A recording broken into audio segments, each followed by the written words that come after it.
Halo semuanya, selamat datang kembali di video analisa harian Euro USD bersama Mandana. Ini adalah analisa harian Euro USD pada hari ini tanggal 5 Mei 2023. Seperti biasa, jika teman-teman suka dengan videonya, teman-teman jangan lupa like dulu videonya, subscribe bagi yang belum subscribe, hidupkan lonceng dan di-share yang sekiranya memerlukan analisa harian di Euro USD pada hari ini. Sebelum saya mulai, seperti biasa disclaimer dulu yang ada di sini. Jadi semua hal yang saya sampaikan di video ini itu bersifat edukasi. Tidak ada unsur paksaan untuk teman-teman ikut ke dalam video analisanya, karena teman-teman punya akun trading masing-masing dan itu adalah menjadi tanggung jawab teman-teman pribadi. Jadi segala open posisi trading itu menjadi tanggung jawab teman-teman pribadi. Intinya kita di sini itu sama-sama belajar, sama-sama menganalisa, supaya pada akhirnya kita bisa mendapatkan profit di Euro USD pada kesempatan kali ini. Jika teman-teman tidak sependapat dengan apa yang saya sampaikan, it's okay. Dan jika teman-teman sependapat dengan apa yang teman-teman punya plannya, saya ucapkan banyak terima kasih. Oke, langsung aja kita lihat Euro USD kemarin ya. 2 hari yang lalu itu sudah saya katakan bahwa pergerakan Euro USD ternyata pergerakannya itu, jika teman-teman ingat ya, mungkin teman-teman bisa tonton Euro USD 2 hari yang lalu ya. 2 hari yang lalu itu sudah saya katakan bahwa pergerakan Euro USD itu bisa saja dia bergerak seperti ini ya. Hari Kamis berarti hari Rabu ya. Hari Rabu ada 3 pergerakan Euro USD yang sekiranya bisa terjadi pada saat harga itu turun di sini ya. Ketika harga itu turun di sini ya, harga itu bisa saja naik meretest 110.000 mengejar ini ya. Ini yang pertama. Kemudian yang kedua, harga itu bisa saja langsung bergerak naik mengejar area supply daily. Dan yang terakhir adalah harga itu bisa saja dia bergerak zigzag seperti ini sebelum pada akhirnya dia bisa turun sampai sini. Jadi ternyata dari ketiga pergerakan dari ketiga pergerakan yang saya buat 2 hari yang lalu di hari Rabu, ternyata bisa dibilang ya enggak 100% benar, tapi at least 80% lah. Yang pertama, harga ini kemarin ya, dari hari Rabu itu, entah saya buatnya hari Rabu atau hari Selasa ya, saya lupa. Jadi harga itu naik kemudian turun ya, walaupun saya perkirakan turunnya bakal sampai sini, tapi ternyata dia turun sampai sini. Ya inilah yang saya katakan tidak selamanya bisa benar, tapi at least dia akhirnya dia sempat turun walaupun turunnya nggak banyak. Lalu yang kedua, ternyata harga itu break 110.000 dan mengejar area demand daily. Ya berarti ini yang benar pergerakannya. Lalu yang terakhir juga yang saya kira adalah harga itu harga bakal mengejar area zona supply daily sebelum akhirnya drop balik ke 110.000, dan ini benar lagi. Jadi pergerakan yang saya buat analisanya 2 atau 3 hari yang lalu itu bisa dibilang ya 80% lah ya, 80 atau enggak 85 seperti itu. Missnya cuma turunnya yang di sini itu tidak sampai bawah. Di sini dia memang turun, tapi turunnya cuma sampai di 9.500 belum akhirnya dia terbang. Nah kemarin kita tahu bahwa ada yang namanya berita ECB suku bunga ya, dan ternyata memang di suku bunga di ECB itu naik 25 basis point seperti yang diekspektasikan oleh market ya. Lalu pada saat press conference-nya itu ini agak bingung saya ya. Jadi ternyata market itu sudah berekspektasi bahwa ECB tidak akan menaikkan 50 basis point ya. Yang sekiranya itu sebenarnya pada beberapa hari yang lalu, mungkin dari minggu lalu sepertinya, saya lupa, bahwa ada pembicaraan tentang kemungkinan kenaikan 50 basis point ya. Kemungkinan kenaikan 50 basis point itu bisa saja terjadi pada saat kemarin.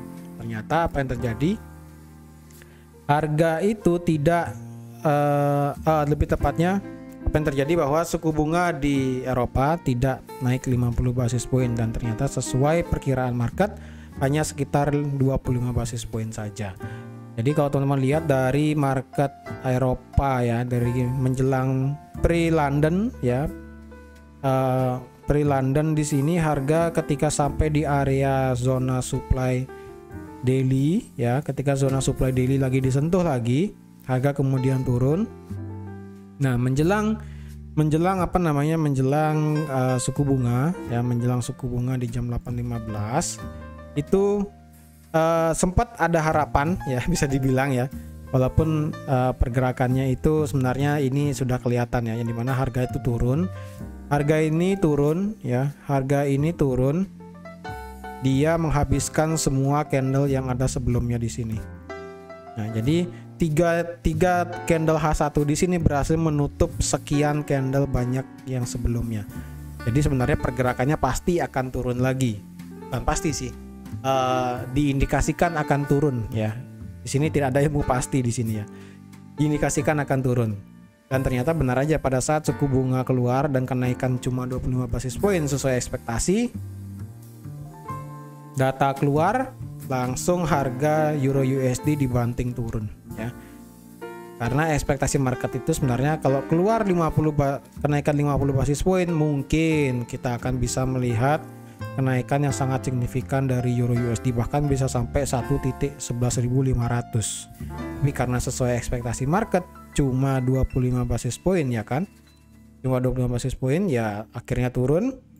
Nah, setelah turun ini kan kita lihat bahwa ada ECB press conference nih. Nah, pada saat ECB press conference ini teman-teman bisa lihat bahwa harga turun, kemudian dibawa naik, kemudian dibawa turun, kemudian dibawa naik lagi. Jadi bisa dibilang ECB kemarin pada saat press conference itu sebenarnya kalau boleh saya katakan itu pro terhadap mata uangnya sendiri, dalam artian itu memang dia ada nada hawkishnya, tapi nada hawkishnya itu dibilang dia mengatakan bahwa Christine Lagarde mengatakan bahwa saat ini tidak ada kepikiran untuk menurunkan suku bunga, dan jika perlu kenaikan suku bunga yang lebih lanjut akan masih diberlakukan.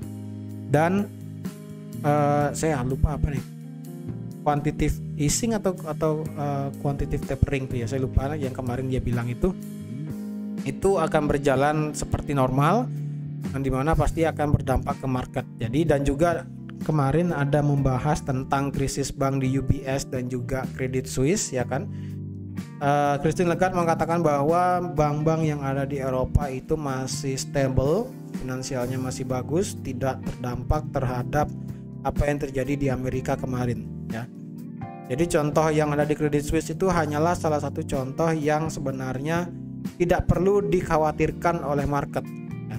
Jadi kalau kita lihat kemarin pada saat berita Credit Suisse itu kan kita lihat semua pair euro itu drop ya, karena ya kaget ya kan, semua pair euro drop sebelum akhirnya sudah normal kembali.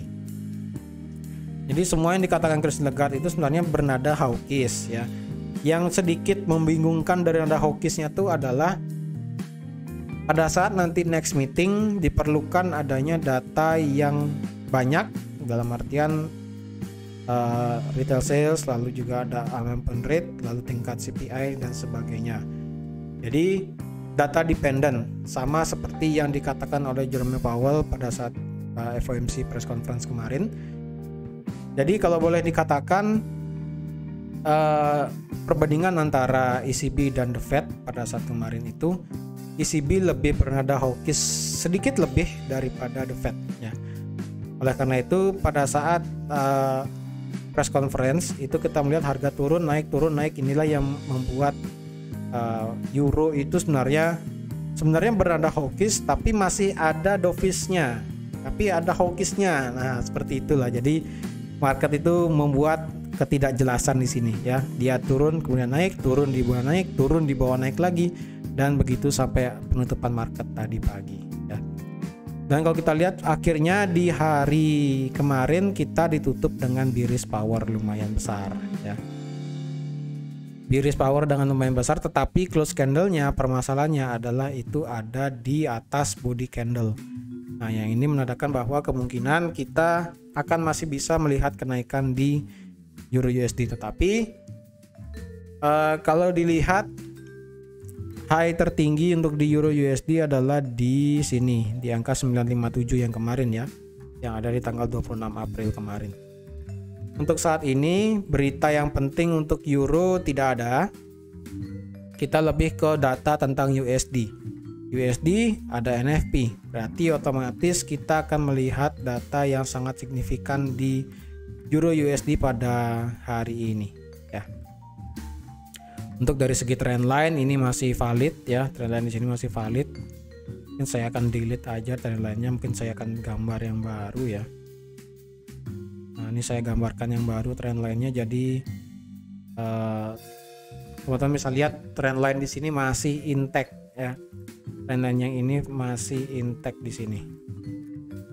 Kalau mau pakai yang ini ya agak ribet, ini aja pakai ya. Nah, jadi intake-nya trendline di sini masih bagus ya, masih berjalan. Dan kalau kita lihat apakah seperti ada bearish divergence, saya rasa sih nggak ada ya, karena kalau dilihat ini high-nya di sini, lalu di sini ada high-nya lagi satu, dan kemudian di sini ada high-nya juga. Kalau teman-teman berpendapat ini seperti head and shoulder, saya rasa agak ribet ya. Karena kalau dilihat ini sebagai left shoulder, ini head, lalu ini right, kayaknya agak gimana gitu ya, kurang pas. Ini tinggi shoulder hampir setara dengan tinggi head ini. Sebenarnya sih nggak demikian ya, sebenarnya tinggi head itu lebih tinggi sebenarnya daripada shoulder ya. Ini malah hampir sama. Saya rasa sih nggak bagus ya, nggak bagus, kurang dibaca sebagai head and shoulder. Tapi bisa saja market itu berpendapat sebagai head and shoulder. Terus gimana nih? Apakah ada saya ada baca komentar teman-teman kemarin ya, yang dimana apakah ini akan menjadi reversal dalam hari Euro USD? Saya rasa sih belum ya. Ini belum bisa dikatakan sebagai reversal yang sesungguhnya, karena overall teman-teman bisa lihat di sini bahwa harga itu belum bisa kemana-mana. Dia 110.000 memang menjadi kunci, tetapi kuncinya di sini nggak bagus ya, nggak bagus, tidak seperti sebelumnya. Kuncian di 110.000 itu sebenarnya masih bisa dipakai. Jadi kalau menurut saya jika ini sudah menjadi reversal hanya jika area 9150 itu berhasil di break ya. 9150 ini berhasil di break, baru itu bisa saya katakan Euro USD mulai ada retracement ke bawah, bukan reversal ya, bisa dikatakan retracement. Ya, jangan bilang di reversal. Jadi sekarang kalau mau nge-buy di mana? Ya nge-buy, kalau teman-teman mau nge-buy sih ya kembali lagi di sini sebenarnya yang nge-buy bisa ya. Di area ini nge-buy sebenarnya bisa ya di 9150, atau teman-teman mau ambil buy yang kecil banget ya. Karena di sini juga ada zona demand juga di sini. Di Di sini juga ada zona demand. Kalau teman-teman mau ambil posisi buy di sini, ya stop lossnya mau nggak mau ya di bawah sini sih ya, di bawah sini. Nah, target ya 1:1 aja lah, nggak usah terlalu jauh ya. Walaupun teman-teman open sesuai tren gitu kan ya, at least 1:1 seperti ini. Kalau dia harga nggak mau turun bagaimana? Apakah kita bisa nge-buy walaupun harga itu naik? Sabar ya, jangan. Karena ini merupakan zona daily ya. Ini merupakan zona daily dari 11.850 sampai di 11.000 ya. Lebih tepatnya sebesar area biru ini. Kalau teman-teman mau nge-buy ketika harga ini masuk ke dalam area ini, nah jangan deh, sebaiknya ya jangan dulu ya. Kalau nge-sell di area ini ya masih worth it, masih logis lah ya. Jadi kalau nanti malam data NFP-nya ini membawa USD menguat, berarti kan otomatis Euro USD akan drop. Ketika Euro USD drop, kita lihat dulu dia dropnya berada di mana nanti. Apakah dropnya berada di area ini ya? Apakah dropnya ada di area ini atau dropnya baru di bawah 10.000 ya. Jika dropnya di bawah 10.000, saya rasa teman-teman jangan open sell dulu ya. Jadi kalau saya pribadi nge-sell itu di area ini walaupun counter ya, sama seperti kemarin kan. Harga masuk ke area kotak biru, boleh nge-sell tapi counter asalkan ada di area biru. ya benar aja harga kemudian turun. Jangan pernah nge-sell di tengah-tengah di sini ataupun ketika di bawah 1.10.000. Nanti jika harganya sudah berputar ke bawah di hari Senin, nanti mungkin baru bisa saya sampaikan lagi lebih lanjut bagaimana kita bisa ambil posisinya, apakah nanti kita ambil buy atau sell ya. Karena harga sekarang berada di tengah-tengah ya, teman-teman sabar aja dulu ya. Teman-teman sabar aja dulu ya, untuk saat ini sabar, wait and see. Kita tunggu data NFP lebih baik ya. Dan data NFP itu kalau teman-teman trading di Euro USD, tunggu 30 menit setelahnya atau enggak 15 menit setelahnya juga boleh ya. Seperti itu. Jadi teman-teman, sekian aja untuk analisa Euro USD pada hari ini. Terima kasih sudah nonton video ini sampai habis. Terima kasih juga sudah like, share, dan subscribe seperti biasa. Dan sampai jumpa lagi di analisa harian Euro USD berikutnya. Bye bye.